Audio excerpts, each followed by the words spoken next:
Assalamualaikum warahmatullahi wabarakatuh. Perkenalkan, saya Alma Febia dengan NIM A1 E122040. Sini saya akan membahas lebih lanjut mengenai hasil laporan kelompok yang telah dilakukan sebelumnya. Saya ingin membahas tentang perbedaan dalam keberagaman yang ada pada keluarga tersebut.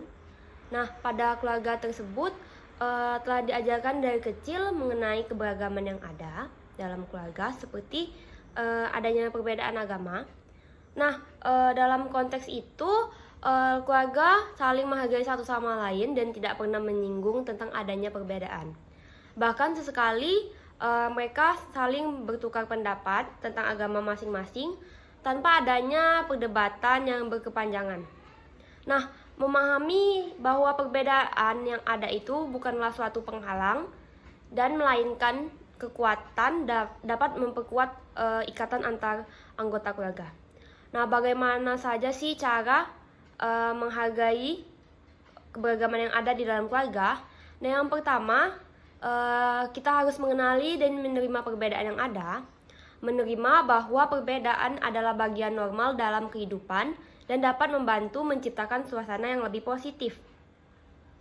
Lalu, menghargai tradisi dan nilai yang berbeda dalam keluarga. Lalu bisa dengan mengadakan diskusi tentang keberagaman yang ada. Nah, diskusi ini sangat penting. Diskusi ini dapat membantu semua anggota keluarga memahami perspektif satu sama lain.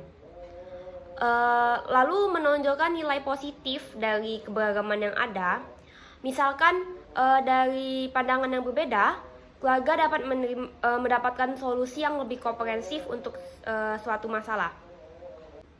Lalu dengan menyusun kegiatan yang bersama secara inklusif, misalkan di kegiatan tersebut keluarga dapat bercerita tentang perbedaan satu sama lain. Lalu dengan mendorong empati dan pengertian satu sama lain, mengajarkan anak-anak untuk bersikap empati terhadap orang lain dan mendiskusikan bagaimana perasaan orang lain ketika mereka diperlakukan dengan tidak adil karena adanya perbedaan satu sama lain di antara mereka. Lalu menangani konflik dengan bijak. Ketika perbedaan dapat menimbulkan konflik, nah kita harus menghadapi masalah dengan pendekatan yang konstruktif daripada kita harus menyerang pendapat orang lain, dan kita harus fokus pada pencarian pemahaman dan solusi.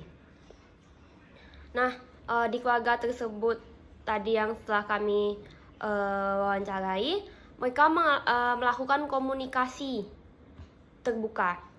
Nah, komunikasi terbuka ini berarti menciptakan ruang di mana setiap anggota keluarga merasa nyaman untuk mengekspresikan pikiran mereka, perasaan mereka, pendapat mereka tanpa takutnya untuk dihakimi.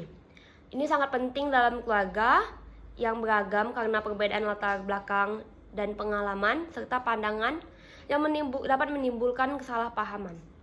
Nah, untuk menciptakan komunikasi terbuka ini kita harus membangun kepercayaan. Kepercayaan itu adalah fondasi dari komunikasi yang baik. Lalu mendengarkan aktif. Ketika seseorang berbicara, penting untuk mendengarkan dan hanya untuk menunggu saat giliran kita untuk berbicara tanpa harus memotong perkataan mereka. Lalu kita bisa dengan mengajukan pertanyaan terbuka. Misalkan, gimana sih perasaan kamu tentang hal ini? Atau bagaimana pendapat kamu tentang cara merayakan tradisi kita walaupun dengan adanya perbedaan. Lalu berbicara dengan pengalaman pribadi, seperti bahasa yang baik, menggunakan saya daripada kamu gitu. Berbicara tentang perasaan ini dapat membantu menghindari defensif. Misalkan, saya merasa terasing ketika, lebih baik daripada kamu membuat saya merasa terasing gitu. Jadi keluarga yang dengan perbedaan yang berbeda dengan kita merasa dihargai tanpa merasa tersakiti oleh perkataan kita.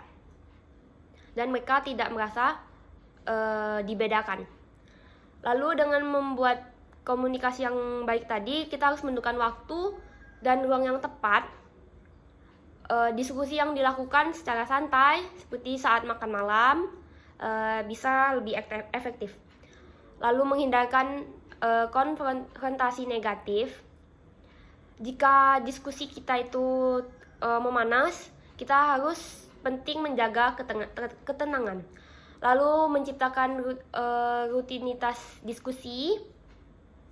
Ini dapat membangun komunikasi kebiasaan yang positif.